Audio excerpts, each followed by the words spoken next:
Bismillahirrahmanirrahim. Assalamualaikum warahmatullahi wabarakatuh. Innal hamdalillah nahmaduhu wa nasta'inuhu wa nastaghfiruh wa na'udzu billahi min shururi anfusina wa sayyiati a'malina. Man yahdihillahu fala mudilla lahu wa man yudlil fala hadiyalah. Asyhadu an la ilaha illallah wahdahu la syarikalah wa asyhadu anna Muhammadan abduhu wa rasuluhu la nabiyya wa la rasula ba'dah. Allah Subhanahu wa ta'ala berfirman di dalam ayat Al-Qur'an, ya ayyuhalladzina amanu taqullaha haqqa tuqatih wa la tamutunna illa wa antum muslimun. Wahai orang-orang yang beriman, bertakwalah kepada Allah dengan sebenar-benarnya ketakwaan, dan janganlah kalian meninggal dunia melainkan dalam keadaan beragama Islam.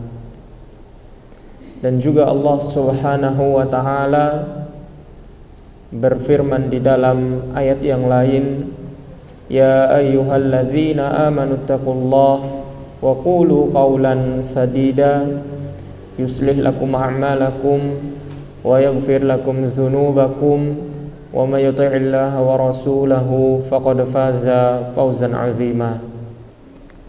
Wahai orang-orang yang beriman, bertakwalah kepada Allah dan ucapkanlah perkataan yang baik dan benar, maka niscaya Allah akan memperbaiki amalan-amalan kalian dan juga akan mengampuni dosa-dosa kalian. Dan siapa saja yang taat kepada Allah dan Rasul-Nya, maka sungguh dia telah beruntung dengan keberuntungan yang sangat agung. Ma'asyiral muslimat rahimani wa rahimakumullahu jami'an.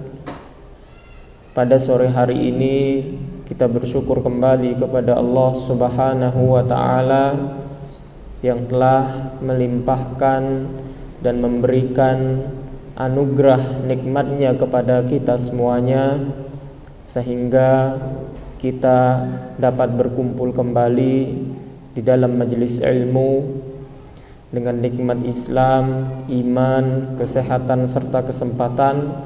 Allah masih berkenan memberikan kita kesempatan, kekuatan, keluangan waktu untuk bisa menambahkan keimanan dan juga ketakwaan dan pengetahuan kita kepada Allah Subhanahu wa ta'ala.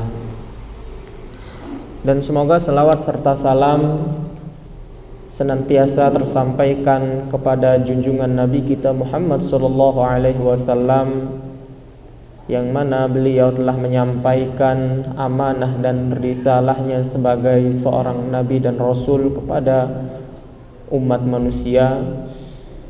Dan semoga selawat serta salam tersampaikan juga kepada keluarga beliau dan juga sahabat-sahabat beliau, dan juga orang-orang yang senantiasa mengikuti dan juga mempertahankan ajaran beliau sampai hari kiamat kelak. Para hadirat yang dimuliakan oleh Allah Subhanahu wa ta'ala, insyaallah pada kesempatan sore hari ini, sore yang berbahagia ini, insyaallah kita akan membahas satu tema, yang mana tema ini tentu ada kaitannya dengan keimanan, ketakwaan kita kepada Allah Subhanahu wa ta'ala. Tema yang insyaallah akan kita bahas yaitu bagaimana agama Islam mengatur kesehatan mental dan juga emosi seseorang di dalam kehidupannya. Ketahuilah, ketika kita akan membahas tentang kesehatan mental dan juga emosi seseorang, khususnya seorang muslim, seorang yang beriman dan beragama Islam, maka kita akan membahas satu komponen di dalam tubuh manusia. Ada satu hal di dalam manusia yang mana sesuatu ini sangat berpengaruh di dalam hidupnya, dan bahkan Nabi kita Muhammad SAW pun menjelaskan tentang hal tersebut di dalam hadis beliau. Maka ketika seorang muslim atau muslimah, seorang yang mukmin atau mukminah, baik dan buruk tindak lakunya, maka tidak lepas dari satu faktor di dalam tubuhnya, yang mana hal tersebut mempengaruhi baik dan juga buruk kehidupannya, keimanannya, dan juga keyakinannya kepada Allah Subhanahu wa ta'ala, dan juga kesehatan mental pikiran dan juga kesehatan emosinya. Maka disebutkan di dalam hadis Nabi kita Muhammad sallallahu alaihi wasallam, sebagaimana di dalam hadis Nabi sallallahu alaihi wasallam bersabda, "Ala wa inna fil jasadi mudghah, idza salahat salaha sairu amali, wa idza fasadat fasada sairu amali." Ketahuilah, sesungguhnya di dalam tubuh manusia itu ada satu organ tubuh atau ada satu gumpal daging, yang mana jika segumpal daging itu baik, maka seluruh amalannya pun akan baik. Dan jika segumpal daging tersebut buruk, rusak, maka seluruh amalannya pun akan buruk dan juga rusak. Maka Nabi kita Muhammad SAW menjelaskan satu organ tubuh tersebut, yaitu jiwa dan hati manusia. Nah, maka ketika kita akan membahas kesehatan mental dan kesehatan emosi seseorang, khususnya seorang yang beragama Islam dan beriman, maka Islam, menurut pandangan Islam itu kita akan berfokus kepada satu organ tubuh tersebut, yaitu jiwa manusia. Atau secara tema umum, tema yang akan kita bahas pada kesempatan hari ini yaitu tazkiyatun nufus, ya, untuk menyucikan jiwa kita. Dan sebelum kita masuk kepada kiat dan juga apa saja yang bisa kita lakukan agar kita sebagai seorang yang beriman, kita sebagai seorang mukmin mukminah, muslim muslimah memiliki kesehatan mental dan emosi yang baik sesuai dengan tuntunan Islam, ya. Apa saja kiat-kiat dan juga tipsnya? Sebelum nanti kita masuk, insyaallah kita akan membahas beberapa hal, ya. Yang pertama adalah pengertian, ya. Bagaimana pengertian di dalam tuntunan syariat Islam tentang kesehatan emosi dan mental seorang muslim?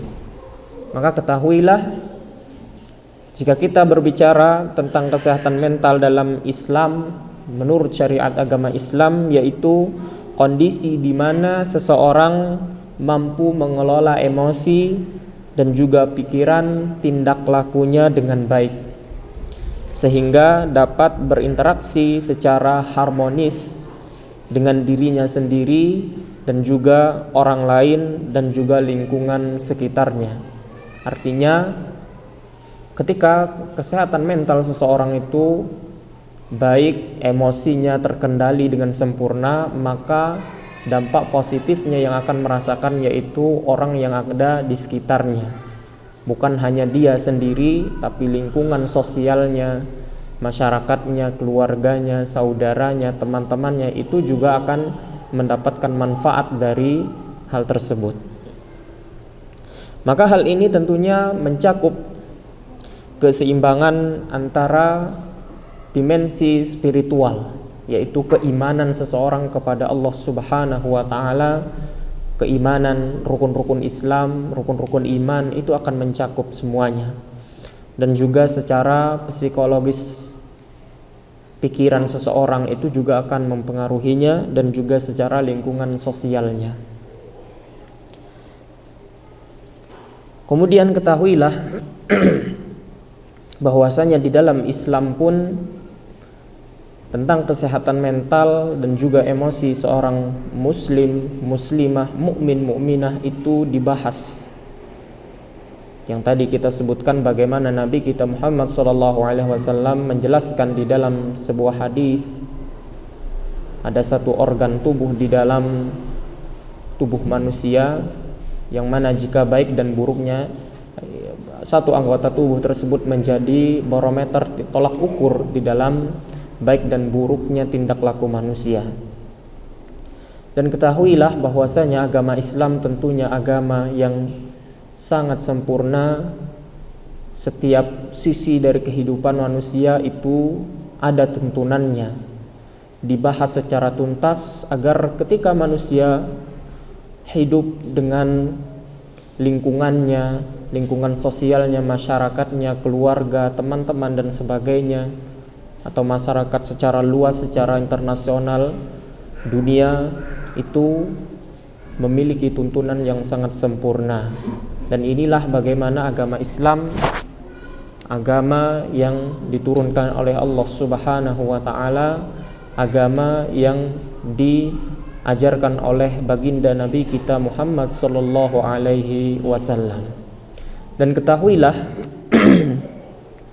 ketika kita membahas satu organ tubuh di dalam manusia yang tadi kita sebutkan jiwa dan hati manusia, maka ketahuilah sejatinya Allah Subhanahu wa taala pada asalnya penciptaan manusia, Allah Subhanahu wa taala telah menciptakan manusia itu berada di atas fitrahnya.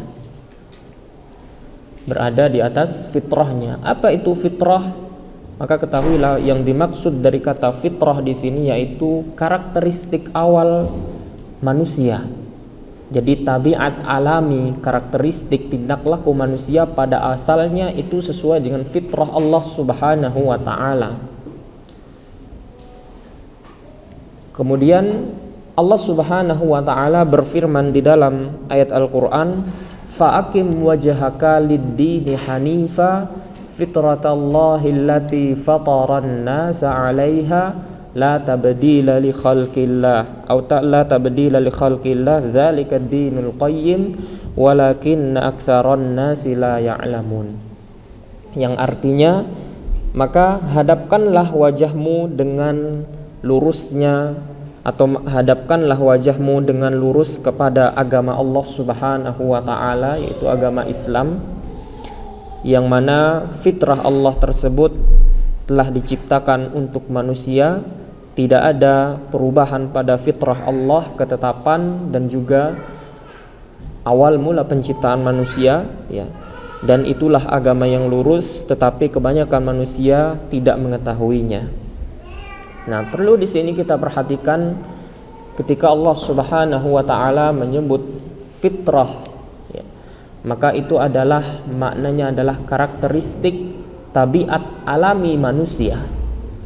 Nah, disebutkan oleh para ulama seperti Syekh Abdurrahman As-Sa'di rahimahullahu ta'ala, beliau berkata, Allah Azza wa Jal menjadikan pada akal manusia, pada hati manusia, kecenderungan untuk menganggap baik suatu kebenaran dan menganggap buruk suatu kebatilan.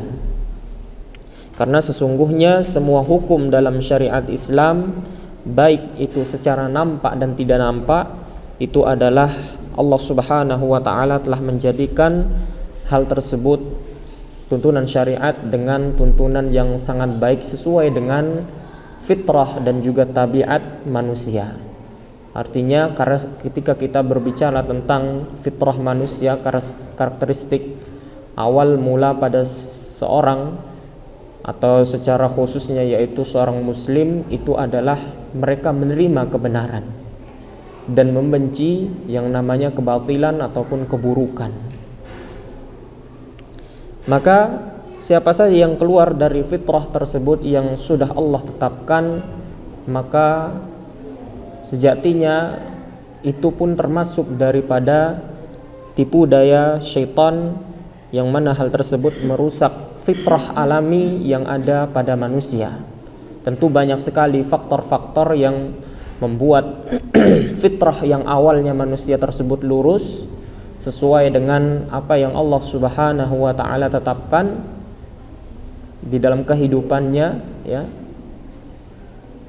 Yang mana awal mulanya seorang, kalau kita melihat, ya, anak kita ketika dihadapkan dengan sesuatu yang baik maka dia menerimanya, atau seseorang secara umumnya ketika dihadapkan kepada suatu kesalahan, keburukan, pasti dia akan membencinya. Nah, inilah yang dimaksud dengan fitratallahi allati fataran nasa 'alaiha. Kemudian juga baginda Nabi kita Muhammad sallallahu alaihi wasallam juga menjelaskan masalah fitrah manusia ini di dalam hadis beliau. Nabi Muhammad sallallahu alaihi wasallam bersabda, "Kullu mauludin yuladu 'alal fitrah." Setiap bayi yang baru lahir itu dilahirkan di atas fitrah, yaitu karakteristik awal mereka cenderung kepada agama Islam, ya. Cenderung kepada menyukai kebenaran dan membenci yang namanya kebatilan. Kemudian Nabi sallallahu alaihi wasallam melanjutkan sabdanya, fa'abawahu yuhawidanihi au yunassiranihi au yumajjisanihi.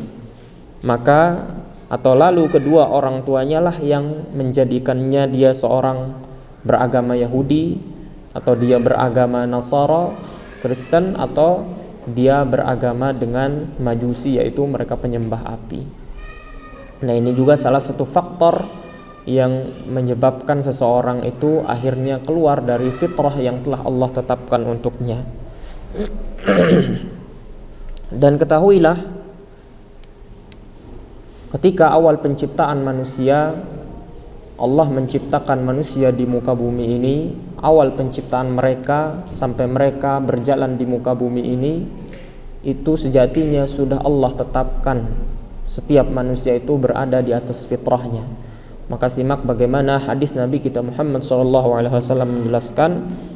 Di dalam sebuah hadis Nabi bersabda, "Wa inni khalaqtu ibadi hunafa kullahum wa innahum atathumus syayatin fajtalathum an dinihim." Sesungguhnya Allah Subhanahu wa taala, atau di dalam hadis qudsi tadi Allah Subhanahu wa taala berfirman, "Sesungguhnya aku menciptakan para hambaku semuanya dalam keadaan hanif." Ya, hanif di sini berarti dia dalam keadaan lurus sesuai dengan fitrah yang sudah Allah tetapkan, yaitu mencintai kebenaran, menyukai kebenaran dan kebaikan, dan membenci keburukan. Dan sesungguhnya para syaitan itu mendatangi mereka, lalu mereka memalingkan, lalu para syaitan tersebut memalingkan seseorang dari agama Allah Subhanahu wa taala. Maka ketika kita berbicara tentang tipu daya syaitan di sini, maka tentunya kita akan membahas bagaimana awal mula kisah Nabi Adam alaihi salam, ya, dengan iblis syaitan, ya, yang awal mulanya Nabi Adam alaihi salam diperintahkan oleh Allah Subhanahu wa taala untuk menjauhi larangan, ya. Namun kemudian syaitan menggodanya dan menjalankan tipu daya, lalu tergelincirlah di dalam kesalahan, dosa. Kemudian juga di dalam ayat Al-Quran Allah juga menjelaskan bagaimana awal mula manusia, bahkan sebelum lahirnya seorang manusia ke muka bumi ini, Allah Subhanahu wa ta'ala telah menerangkan bahwasanya semua manusia itu berada di atas fitrahnya yang telah Allah tetapkan. Allah Subhanahu wa ta'ala berfirman di dalam surat Al-A'raf ayat 172. Allah berfirman, "Wa iz akhadha rabbuka min bani Adam min zuhurihim dzurriyyatahum wa ashhadahum ala anfusihim alastu bi rabbikum qalu bala syahidna an taqulu yaumal qiyamati inna kunna an hadza ghafilin." Yang maknanya adalah, dan ingatlah ketika Rabbmu mengeluarkan keturunan anak-anak Adam dari sulbi mereka, Dan lalu Allah mengambil kesaksian terhadap mereka, seraya Allah berfirman, bukankah aku ini Rabbmu? Maka mereka pun menjawab, betul, iya engkau Rabb kami. Kami menjadi saksi, kami lakukan yang demikian itu agar kami di hari kiamat tidak mengatakan sesungguhnya kami keturunan anak Adam adalah orang-orang yang lalai terhadap iman dan juga tauhid kepada Allah Subhanahu wa taala. Nah, di dalam ayat ini juga dijelaskan bagaimana awal penciptaan manusia, bahkan sebelum mereka dilahirkan di muka bumi ini, Allah Subhanahu wa taala telah menciptakan semua manusia itu berada di atas fitrahnya. Mereka berada di atas agama yang lurus sesuai dengan ketetapan Allah Subhanahu wa taala, dan itu menjadi bukti dan saksi ketika manusia nantinya di muka bumi ini melenceng dari kebenaran, maka sudah ada bukti dan juga saksi terhadap diri mereka sendiri. Maka Imam Ibnu Katsir, salah seorang ulama tafsir, beliau menjelaskan, ya, ketika menafsirkan ayat tersebut, beliau berkata, Allah Azza wa Jalla mengatakan bahwa Dia mengeluarkan keturunan anak-anak Adam dari sulbi mereka dalam keadaan mereka mempersaksikan terhadap diri mereka sendiri bahwa Allah Azza wa Jalla adalah Rabb yang menciptakan dan memberi rizki, serta maha menguasai mengatur segala urusan mereka, dan bahwa ketika ada sesembahan dan bahwa tidak ada sesembahan yang benar kecuali Allah Subhanahu wa taala, sebagaimana Allah Subhanahu wa taala menjadikan fitrah dan tabiat mereka ketika lahir di dunia ini di atas keyakinan tersebut.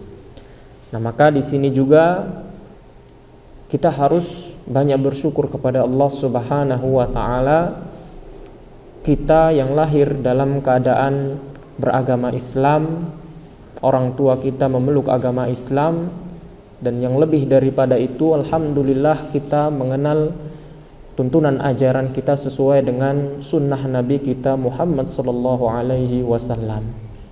Karena betapa banyak mungkin orang yang di luar sana lahir, namun lahirnya dalam keadaan keluarga mereka mungkin non-Islam. Berapa banyak mungkin orang di luar sana lahir di dalam tuntunan agama mereka Islam, namun jauh dari tuntunan baginda Nabi kita Muhammad sallallahu alaihi wasallam. Maka kita bersyukur atas nikmat yang telah Allah anugerahkan kepada kita semuanya, dan nikmat yang terbesar setelah kita memeluk Islam tentunya kita mengikuti sesuai dengan tuntunan baginda Nabi kita Muhammad sallallahu alaihi wasallam. Dan ketahuilah bahwasanya di dalam agama Islam juga Nabi kita membahas bagaimana kemudian fitrah yang lurus tersebut menjadi fitrah yang melenceng dari apa yang sudah Allah tetapkan. Salah satunya juga yang tadi kita sebutkan, yaitu penyebab faktor yang menyebabkan seseorang akhirnya melenceng dari fitrah yang Allah tetapkan, yaitu mereka terkena tipu daya syaitan. Dan juga salah satu faktor yang juga membuat seseorang melenceng daripada fitrah yang Allah tetapkan, yaitu seseorang pun melakukan perbuatan dosa. Maka simaklah bagaimana Nabi SAW bersabda. Nabi Muhammad SAW, beliau berkata, sesungguhnya seorang hamba jika berbuat dosa maka akan dibubuhkan atau akan dituliskan satu titik hitam di permukaan hatinya. Kalau dia segera bertaubat meninggalkan dosa tersebut dan memohon ampun kepada Allah, maka hatinya akan bersih kembali. Tapi jika dosanya bertambah, maka akan bertambah pula titik hitam yang berada di dalam hatinya tersebut. Maka itulah makna yang Nabi SAW jelaskan di dalam ayat Al-Quran, kalla bal rana ala qulubihim ma kanu yaksibun. Ya, rana di sini disebutkan oleh Nabi Muhammad SAW. Nah, itulah makna penutup hati. Rana ala qulubihim di sini adalah perbuatan dosa yang dilakukan oleh manusia itu sendiri. Maka hakikat hati yang kotor dan tertutup yaitu hati yang diliputi oleh noda-noda dosa yang dilakukan oleh manusia itu sendiri. Maka yang tadi kita kembali bagaimana hadis Nabi SAW menerangkan sesungguhnya di dalam tubuh manusia itu ada satu organ tubuh, ya segumpal daging, yang mana ketika satu organ tubuh tersebut baik maka seluruh amalannya pun akan ikut baik. Namun sebaliknya ketika satu organ tubuh tersebut buruk dan juga rusak, maka amalan-amalan yang lainnya pun pasti akan buruk dan juga rusak. Maka itulah jiwa manusia.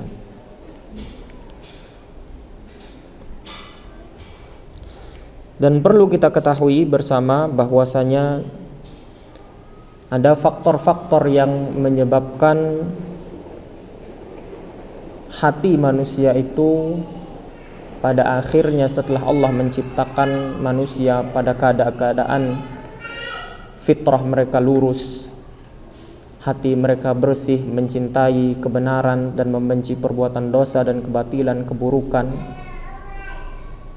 Nah, maka salah satu faktor yang menyebabkan seseorang akhirnya terjauhkan dari fitrah yang lurus yang sudah Allah tetapkan, yaitu salah satunya yaitu nafsu amarahnya. Seseorang tidak bisa mengontrol dirinya sendiri, tidak bisa seseorang itu menjaga dirinya dari nafsu amarahnya. Dan juga yang menyebabkan seseorang pada akhirnya melenceng dari fitrah yang Allah tetapkan, yaitu hawa nafsunya. Ada sebagian orang yang menjadikan hawa nafsunya itu sebagai penuntun dalam hidupnya. Apa yang diinginkan oleh dirinya itulah yang dilakukan olehnya. Maka ketahuilah bahwasanya hal tersebut tentu bertentangan di dalam agama Islam. Bahkan di dalam ayat Al-Quran pun Allah menyebutkan sesungguhnya inna nafsa la ammaratum bisu, ya, sesungguhnya hawa nafsu jiwa manusia itu sejatinya itu mengajak kepada perbuatan keburukan.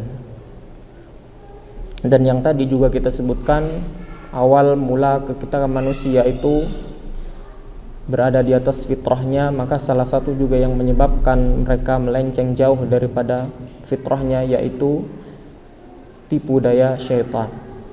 Maka Allah juga menjelaskan bahwasanya tipu daya syaitan ini adalah tipu daya yang sangat nyata.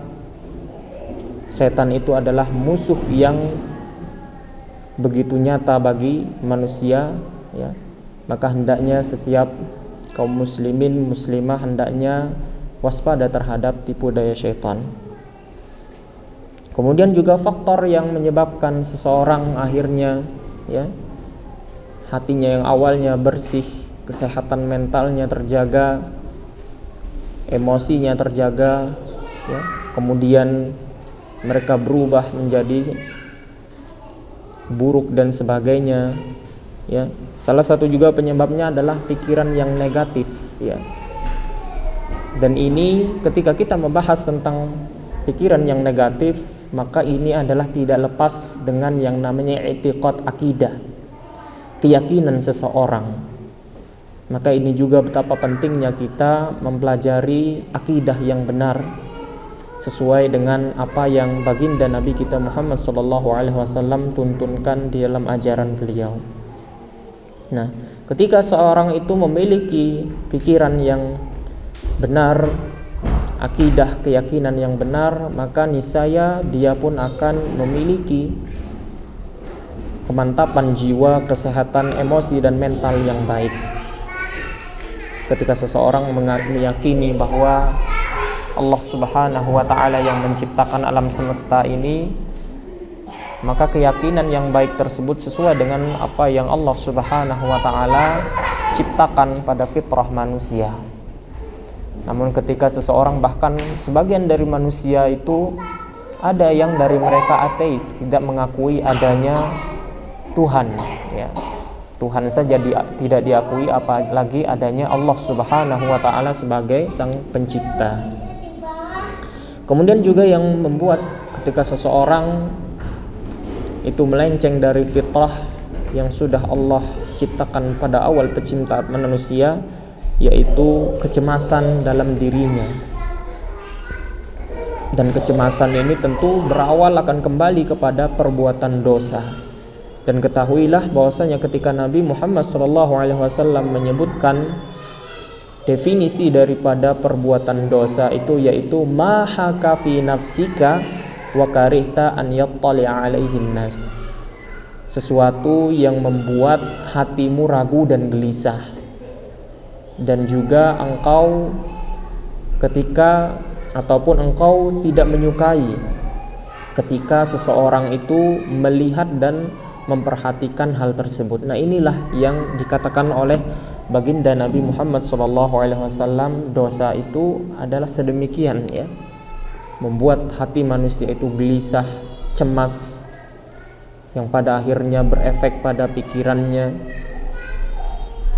Dan juga salah satu ciri dosa itu adalah seseorang tidak mau ketika manusia ingin melihat hal tersebut.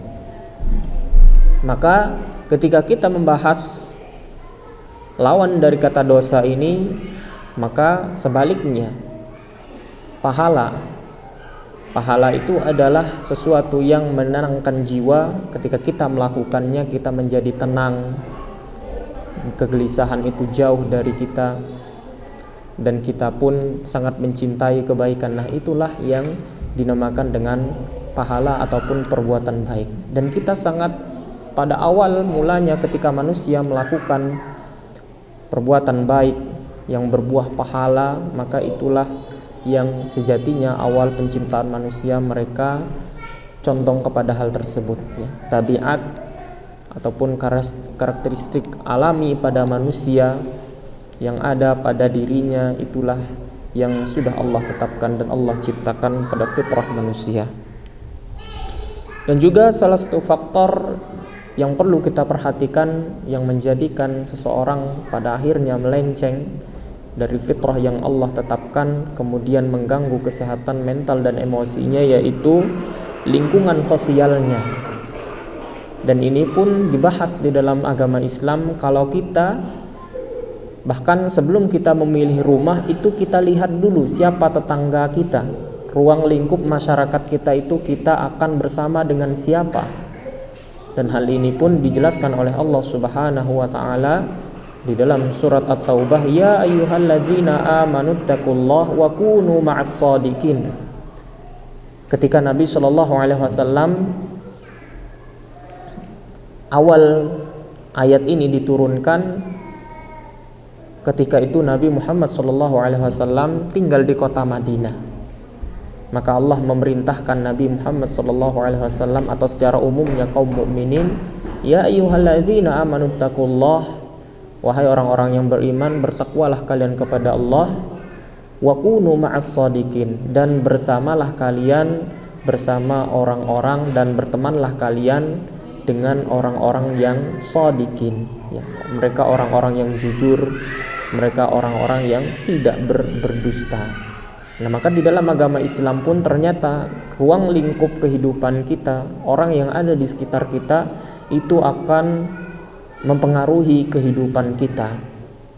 Bahkan di dalam ketika seseorang akan memilih pasangan hidupnya, istrinya atau suaminya, itu pun dituntun oleh Nabi Muhammad SAW, fadfar bidzatid din, ya. Ketika kita memilih pasangan hidup kita, lihat agamanya. Di dalam hadis yang lain pun dijelaskan, idza atakum man tardawna khuluquhu wa dinahu fazawwijuh. Jika salah seorang datang kepada kalian ingin menikah dan kalian melihat agamanya baik, akhlaknya baik, maka hendaklah kalian untuk segera mengawinkannya atau menikahkannya. Nah, lihatlah bagaimana agama Islam sangat memperhatikan orang yang bersama kita, ruang lingkup sosial teman kita itu sangat diperhatikan, karena itu akan berdampak di dalam keimanan, keislaman, bahkan tingkat hati, jiwa seseorang, emosi dan juga kesehatan mentalnya itu sangat berdampak baginya. Dan juga bahkan para ulama pun ada sebagian dari mereka yang mengatakan sebelum bahkan seseorang itu melihat ataupun akan membeli rumahnya, maka seseorang dari mereka mengatakan ad-dar qoblal jar, ya, atau al-jar qoblad dar. Ya, kita harus melihat siapa dulu tetangga kita sebelum kita memilih rumah tempat yang akan kita tinggal di dalamnya. Nah, maka inilah perhatian di dalam syariat Islam sebagaimana yang Allah sebutkan di dalam ayat tadi, kemudian dijelaskan oleh juga baginda Nabi Muhammad SAW, juga bagaimana para ulama juga memperhatikan hal tersebut. Ya, artinya semua dari itu lingkungan hidup seseorang itu di dalam kehidupannya itu akan sangat dipengaruhi oleh ruang lingkup sosial yang mana orang tersebut tinggal.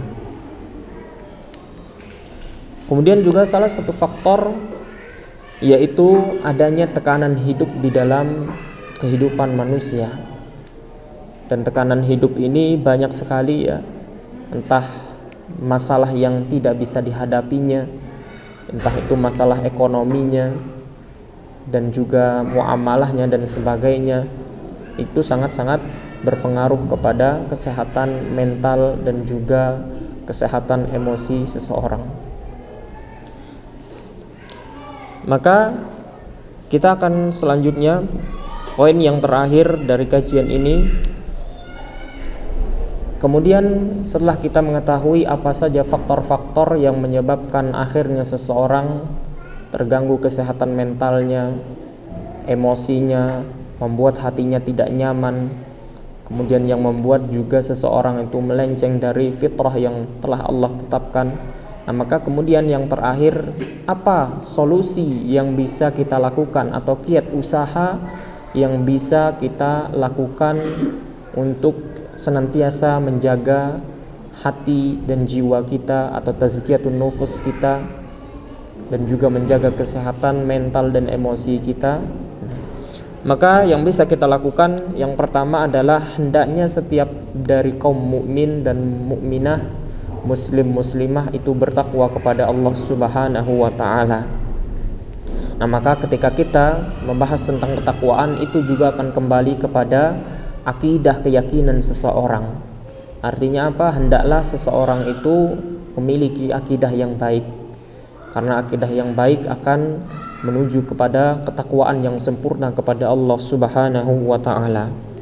Dan Allah Subhanahu wa taala berfirman, "Wa man yattaqillaha yaj'al lahu makhraja." Siapa saja yang bertakwa kepada Allah, maka Allah akan memberikan solusi baginya dari setiap masalah hidupnya. Kemudian juga di dalam ayat Al-Qur'an Allah juga berfirman, "Wa man yattaqillaha yaj'al lahu min amrihi yusra." Siapa saja yang bertakwa kepada Allah, maka Allah akan menjadikan baginya, akan memberikan solusi untuknya dari perkara yang dia hadapi, memberikan solusi kemudahan untuknya. Kemudian kiat yang kedua yang bisa kita lakukan, hendaknya kita sebagai umat Islam itu menjadikan salat ataupun menjadikan sabar dan salat itu sebagai penolong. Dan ini juga sesuai dengan perintah Allah Subhanahu wa taala, "Ya ayyuhalladzina amanu ista'inu bis-sabri was-shalah innallaha ma'as-sabirin." Hai orang-orang yang beriman, jadikanlah sabar dan salat sebagai penolongmu, sesungguhnya Allah beserta orang-orang yang sabar. Maka jika kita perhatikan di dalam ayat tersebut, Allah menyebutkan yang pertama adalah sabar, kemudian Allah menyebutkan salat. Maka salah seorang ulama seperti Syekh Shalih Fauzan hafizahullah taala, beliau sempat ditanya, Kenapa di dalam ayat tersebut didahulukan terlebih dahulu penyebutan dengan sabar, kemudian setelahnya sholat? Ketahuilah bahwasanya di dalam sholat yang awal pertama harus kita perhatikan adalah kesabaran, karena sholat itu sejatinya ibadah kepada Allah Subhanahu wa ta'ala yang membutuhkan kesabaran yang sangat ekstra. Di dalam sholat itu mencakup yaitu khusyuk, tunduk dan patuh kepada Allah Subhanahu wa ta'ala, maka semuanya itu membutuhkan kesabaran. Dan ketahuilah bahwasanya ketika seseorang itu bersabar terhadap ketaatan kepada Allah, bersabar menjauhi apa yang dilarang oleh Allah Subhanahu wa ta'ala, dan juga bersabar terhadap dirinya, maka Allah Subhanahu wa ta'ala berfirman, innama yuwaffas sabiruna ajrahum bighairi hisab. Sesungguhnya balasan bagi mereka orang-orang yang bersabar itu, ganjaran bagi mereka adalah yuwaffas sabiruna ajrahum bighairi hisab. Nah, di sini ganjaran pahala bagi mereka itu tanpa ada batasannya. Karena memang yang namanya bersabar itu tidak ada batasannya sampai sesuai dengan kemampuan kita. Kemudian kiat yang bisa juga kita lakukan, hendaknya kita husnudzan kepada Allah Subhanahu wa ta'ala. Apapun sejatinya yang terjadi di dunia ini, dari musibah mungkin yang kita hadapi, itu sejatinya untuk menguji keimanan seseorang. Akankah dia tetap berada istiqomah di dalam jalan Allah, fitrah yang Allah tetapkan, atau dia sebaliknya? Maka ketika kita berbicara tentang husnudzan kepada Allah Subhanahu wa ta'ala, berbaik sangka kepada Allah, maka hal itu pun berkaitan tentang keimanan seseorang, yaitu an tu'mina bil qadari khairihi wa syarrihi. Engkau beriman kepada takdir ketetapan Allah, baik dan juga buruknya. Dan di dalam ayat Al-Quran Allah juga Subhanahu wa ta'ala berfirman, wala tayasu mir rauhillah innahu la yayasu mir rauhillahi illal qaumul kafirun. Dan janganlah kamu berputus asa dari kasih sayang Allah, sesungguhnya tiadalah orang yang berputus asa dari rahmat Allah melainkan mereka orang-orang yang kafir. Dan juga di dalam hadis Nabi Muhammad SAW, Nabi menjelaskan, ana inda dhanni abdi bi wa ana ma'ahu idza da'ani. Sesungguhnya Allah Subhanahu wa ta'ala berfirman di dalam hadis qudsi, aku sebagaimana prasangka hambaku kepadaku, aku bersamanya jika dia berdoa kepadaku. Kemudian juga kiat yang keempat, hendaknya memperbanyak mengingat dan berzikir kepada Allah Subhanahu wa ta'ala, entah itu dengan ucapan, amalan kebaikan, dan juga akhlak yang baik. Di dalam ayat Al-Quran Allah menjelaskan, alladzina amanu wa tatma'innu qulubuhum bizikrillah, ala bizikrillahi tatma'innul qulub, yang artinya yaitu orang-orang yang beriman dan hati mereka menjadi tentram dengan mengingat Allah, dan ingatlah hanya dengan mengingat Allah hati akan menjadi tenang dan tentram. Kemudian kiat yang kelima, hendaknya seseorang itu continue atau senantiasa berkelanjutan melakukan amalan istighfar, meminta ampun kepada Allah Subhanahu wa ta'ala. Di dalam sebuah hadis Nabi SAW bersabda, man lazima al-istighfar ja'alallahu lahu min kulli dhikin makhraja wa min kulli hammin faraja wa razaqahu min haitsu la yahtasib. Siapa saja yang kontinu beristighfar, meminta ampun kepada Allah Subhanahu wa ta'ala, maka Allah akan menjadikan baginya pada setiap masalah yang dia hadapi itu akan diberikan solusi, dan Allah akan menjadikan dari setiap kesulitan yang dia hadapi itu akan ada jalan keluarnya. serta dia akan diberikan rizki oleh Allah Subhanahu wa ta'ala dari jalan yang tidak dia sangka-sangka.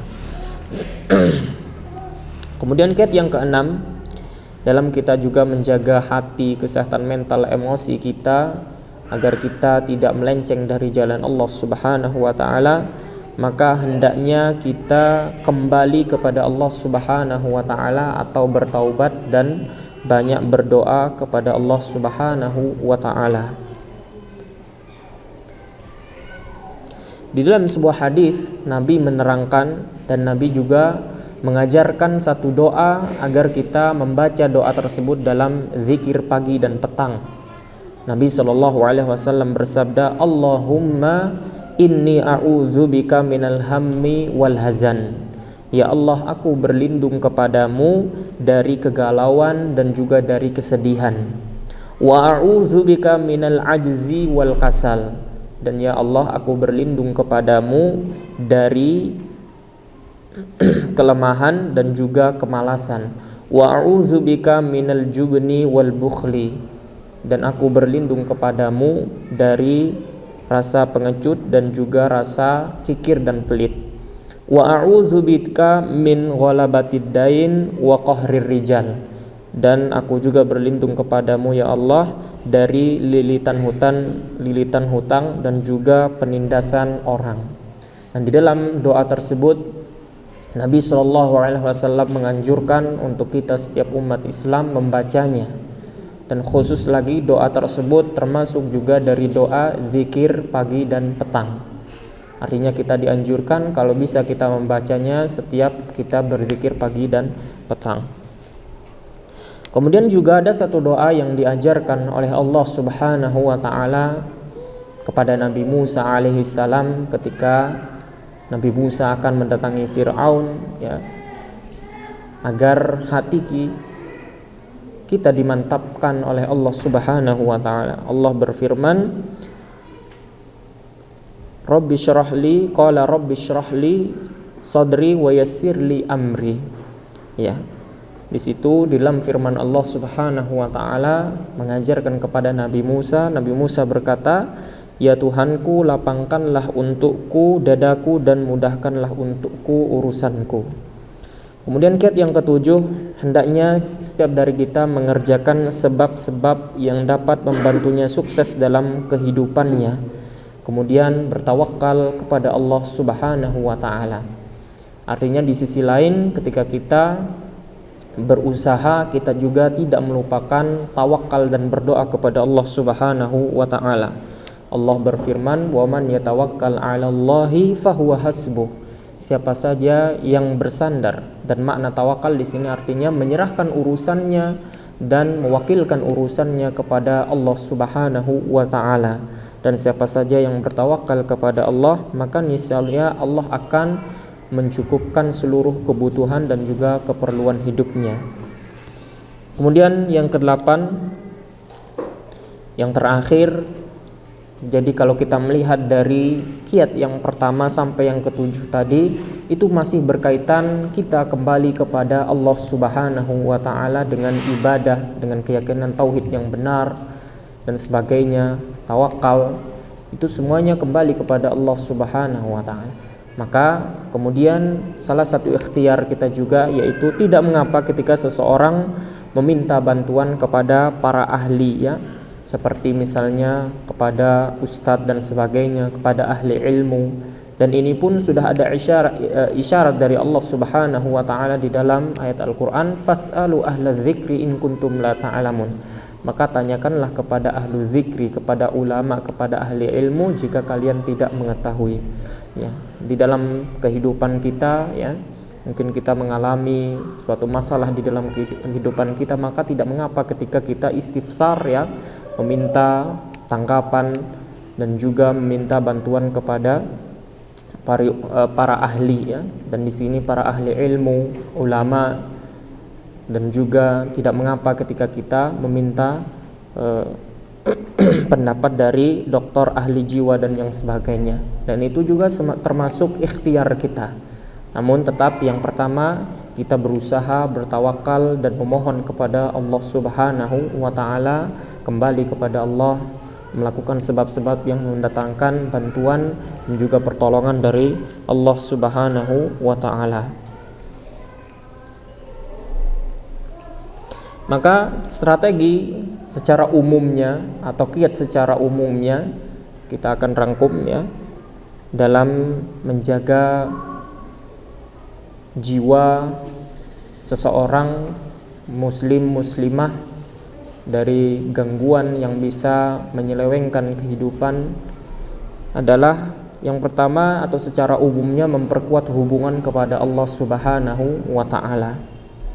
Dan hal ini bisa kita lakukan yaitu dengan salat berjamaah, membaca Al-Qur'an dan berzikir, dan juga yang paling penting juga mengikuti kajian ilmu. Kita memperbanyak ilmu kita agar kita menjadi seseorang yang memiliki, ketika kita beramal sesuai dengan ilmu dari Rasul kita, Nabi kita Muhammad SAW. Kemudian juga yang secara umumnya kita juga harus pandai mengelola emosi kita. Dan ini pun sudah ada isyarat dari Nabi kita Muhammad SAW ketika ada seseorang meminta wasiat kepada Nabi Muhammad SAW sebanyak 3 kali, maka Nabi pun mewasiat satu saja dengan perkataan yang sangat ringkas, la taghdab walakal jannah, jangan engkau emosi, marah, cepat marah, maka engkau akan mendapatkan balasannya yaitu surga. Kemudian juga secara umumnya ya, yang bisa kita lakukan membangun hubungan sosial yang positif ya. Dan ini juga penting kepada teman-teman yang ada di ruang lingkup kita, yang sejatinya kita rutinitas kita bertemu dengan mereka, selalu kita membangun kaitan hubungan yang positif dengan mereka. Kemudian juga yang paling penting, kita di dalam kiat kita melaksanakan dalam menjaga kesehatan mental kita, hati dan jiwa kita, juga perlu kita lakukan kiat dengan menjaga pola hidup yang sehat. Nah, ini juga bagaimana Islam juga menuntun kita. Contohnya bagaimana Islam juga melarang begadang ya, karena begadang itu sejatinya tidak baik. Kita disuruh istirahat. Bahkan ada seseorang pernah datang kepada Nabi Muhammad SAW. Yang pertama, seorang tersebut ingin berpuasa terus-menerus, tidak akan berbuka. Ada salah seorang juga datang kepada Nabi, ingin sholat malam, tapi sholat malamnya sholat malam suntuk, 1 malam penuh tidak akan tidur. Dan juga ada salah seorang juga datang kepada Nabi Muhammad SAW, dia tidak akan menikahi wanita. Nah, maka di sini Nabi Muhammad SAW menjelaskan sejatinya kita sebagai manusia pun harus menjaga pola hidup yang sehat, dan semua apa yang diungkapkan oleh mereka itu adalah melampaui batas ya. Maka Nabi pun menjelaskan itu adalah tuntunan yang salah. Dan sejatinya juga di dalam hadis yang lain pun Nabi menjelaskan kita, setiap tubuh kita pun memiliki hak, bahkan haknya istighfar, tasbih dan sebagainya ya, itu pun ada haknya. Maka mengatur pola yang hidup yang sehat itu pun termasuk kita memberikan hak kepada tubuh kita. Mungkin ini yang bisa disampaikan pada kajian sore hari ini. Semoga kita semuanya selalu diberikan hidayah dan petunjuk oleh Allah Subhanahu wa taala kepada jalan yang lurus sesuai dengan tuntunan Nabi kita Muhammad SAW. Dan kita juga memohon kepada Allah Subhanahu wa taala agar apa yang kita lakukan, amalan kebaikan yang kita usahakan itu berbuah pahala dan ikhlas semata karena Allah Subhanahu wa taala. Wallahu waliyyu dzalika wal qadir alaihi. Dan kita juga memohon kepada Allah Subhanahu wa taala agar kita dikuatkan di dalam melakukan amalan kebaikan dan istiqomah di dalam menjalankan perintah Allah Subhanahu wa taala. Karena sejatinya kita manusia itu adalah wa khuliqal insanu dha'ifa, karena manusia itu pada asal penciptaannya mereka lemah ya. Sejatinya tidak ada daya, kekuatan dan upaya yang bisa kita lakukan sebagai manusia kecuali pertolongan dan juga kemampuan yang diberikan oleh Allah Subhanahu wa taala. Dan kita tutup dengan membaca doa kafaratul majlis. Subhanakallahumma wa bihamdika asyhadu an la ilaha illa anta astaghfiruka wa atubu ilaika. Wassalamualaikum warahmatullahi wabarakatuh.